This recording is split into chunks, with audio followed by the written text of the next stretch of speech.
Oke, assalamualaikum warahmatullahi wabarakatuh. Jumpa lagi pada semester 2. Sekarang materi adalah tentang dinamika di litosfer.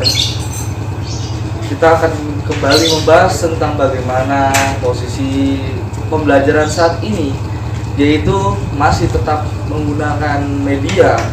Lalu kemudian kita saat ini tidak dianjurkan untuk tatap muka, artinya kita masih BDR, belajar dari rumah, atau PJJ, pembelajaran jarak jauh, ataupun daring dalam jaringan.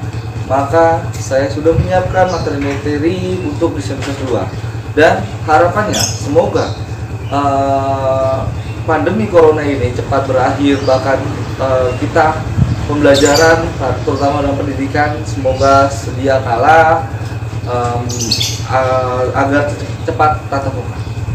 Dinamika litosfer dan dampaknya terhadap kehidupan.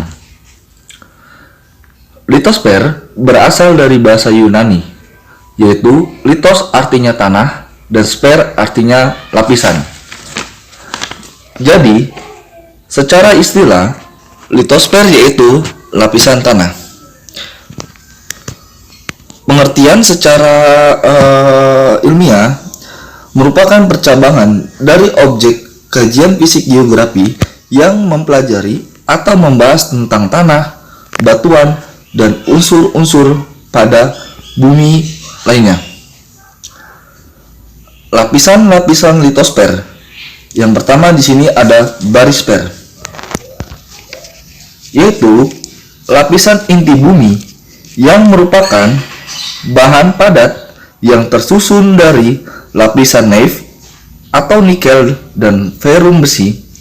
Jari-jari barisfer kurang lebih 3.470 km. Yang kedua adalah astenosfer, yaitu lapisan yang terdapat di atas naif, tebalnya 1.700 km.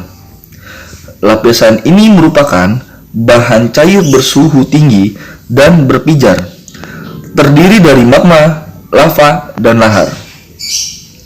Dan yang ketiga adalah litosfer, yaitu lapisan paling luar yang terletak di atas lapisan antara dengan ketebalan 1.200 km. Di litosfer ini terletak lempeng benua dan lempeng samudra. Dan apabila terjadi tumbukan, tabrakan, gesekan, serta pergerakan tektonik, itu terdapat di lapisan litosfer. Lempeng samudra akan menunjam ke bawah dan lempeng benua akan mencuat ke atas. Peristiwa tersebut disebutlah zona subduksi. Artinya, suatu lempengan ini yang terjadi gempa, kemudian suatu guncangan pada bumi, maka itu terletak di sekitar lapisan litosfer. Lapisan litosfer sendiri terbagi menjadi dua. Yang pertama adalah lapisan sial dengan ciri-ciri ketebalan sekitar 35 km, terbentuk dari logam silisium dan aluminium, lalu kemudian mengandung batuan metamorf, sedimen, granit, dan andesit. Terdiri atas kerak samudra dan kerak benua. Di sini terdapatlah kerak samudra dan kerak benua itu pada lapisan sial. Sedangkan lapisan sima adalah ciri-cirinya ketebalan sekitar 65 km, terbentuk dari logam silium dan magnesium, serta mengandung mineral ferromagnesium dan batuan basal. Menurut proses pembentukannya, batuan pembentuk kulit bumi menjadi 3 jenis. Ada batuan beku, batuan sedimen, dan batuan metamorf. Nah, pada submateri selanjutnya adalah kita membahas jenis-jenis batuan tersebut. Ini masih dasar tentang pengertian litosfer dan lapisan litosfer. Oke, kita langsung membahas tentang batuan beku. Terbentuk karena adanya magma yang mengeras atau mengalami pembekuan. Magma ini berasal dari batuan setengah cair ataupun oleh batuan yang sudah ada sebelumnya, baik yang berada di mantel maupun di kerak bumi. Jenis-jenis batuan beku antara lain batuan beku luar. Batuan beku luar yang terjadi dari magma yang membeku dan proses pembekuannya terjadi di permukaan bumi. Jika pembekuan berlangsung sangat cepat dan gas-gas yang ada dalam batuan tidak sempat keluar, maka terbentuk batu apung yang disebut obsidian. Contoh dari batuan beku luar ini ada andesit, dasil, dan basal. Yang kedua adalah batuan beku selak, gang, ataupun korok, yaitu proses pembekuan magma terjadi di sela-sela lapisan kulit bumi. Batuan beku yang terbentuk jika penyusupan magma tersebut memotong lapisan kulit bumi dan membentuk sudut tegak atau miring, maka disebut dike. Adalah batuan beku dalam. Proses pembekuan magma terjadi jauh di dalam perut bumi. Proses pendinginan magma berlangsung sangat lama, sehingga batuan bukan pembekuan, melainkan pengkristalan. Jadi batuan beku dalam ini adalah pengkristalan. Contohnya dari batuan tersebut adalah gabbro, diorit, dan granit. Yang kedua adalah batuan sedimen.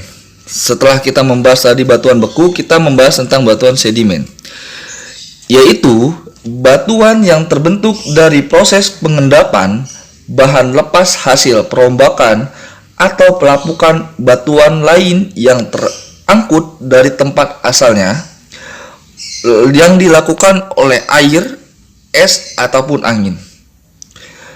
Nah, ini adalah pengertian dari batuan sedimen. Kemudian, berdasarkan proses terjadinya, batuan sedimen dibedakan menjadi A. Batuan sedimen klastik atau mekanis, yaitu batuan sedimen yang terbentuk hasil rombakan batuan asal secara mekanis.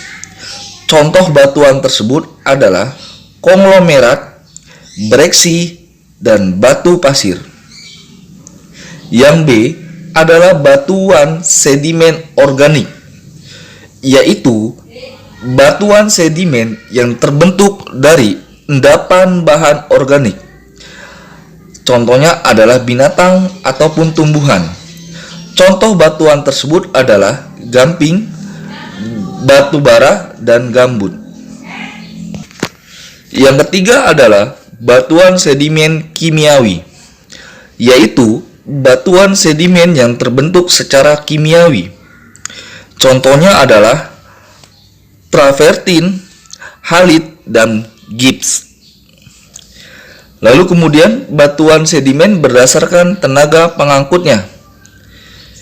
Yang pertama adalah batuan sedimen aelois ataupun eris, yaitu batuan sedimen yang material pembentukannya diendapkan oleh tenaga angin. Yang kedua adalah batuan sedimen fluoriatis, yaitu batuan sedimen yang tepat pengendapannya di daerah sungai. Yang ketiga, batuan sedimen aquatis, yaitu batuan sedimen yang material pembentukannya diendapkan oleh air. Dan yang terakhir, batuan sedimen glasial, yaitu pembentukannya diendapkan oleh tenaga gletser ataupun es. Selanjutnya, klasifikasi batuan sedimen berdasarkan tempat pengendapannya, yaitu Yang pertama adalah teritis, batuan sedimen yang tempat pengendapannya di daratan. Yang B, fluviatis, batuan sedimen yang tempat pengendapannya di daerah sungai. Yang ketiga adalah limnis, batuan sedimen yang tempat pengendapannya di danau. Dan yang terakhir adalah marin, yaitu batuan sedimen yang tempat pengendapannya di daerah laut. Setelah kita membahas tentang batuan sedimen dan batuan beku, yang terakhir adalah batuan metamorf, yaitu terbentuk dari batuan beku dan batuan sedimen yang mengalami perubahan akibat panas tinggi dan tekanan yang besar. Nah, ini jenis-jenis batuan metamorf. Yang pertama adalah metamorfos kontak, yaitu terbentuk karena pengaruh suhu yang sangat tinggi dalam waktu yang lama. Batuan yang letaknya dekat dapur magma, contohnya adalah batuan kapur, akan berubah menjadi batu pualam. Yang kedua adalah metamorfose dinamo, yaitu terbentuk akibat tekanan yang kuat dalam waktu yang lama. Contohnya adalah batu sebak. Yang ketiga adalah metamorfose pneumatolitis kontak, yaitu terbentuk akibat pengaruh panas dan masuknya unsur lain dalam proses metamorfos. Contohnya adalah batu permata. Jadi batuan metamorf ini termasuk batuan-batuan yang katakanlah batuan-batuan yang mewah. Nah, yang terakhir adalah submaterinya tentang siklus batuan, yaitu proses pembentukan, perubahan bentuk, peluburan, dan kembali lagi pada proses pembentukan. Itu adalah suatu siklus batuan di bumi. Oke, materi tentang lapisan litosfer, jenis-jenis batuan, batuan beku, batuan sedimen, dan batuan metamorf, serta tentang siklus batuan, semoga dipahami dan dimengerti. Mohon maaf jika ada salah kata. Wassalamualaikum warahmatullahi wabarakatuh.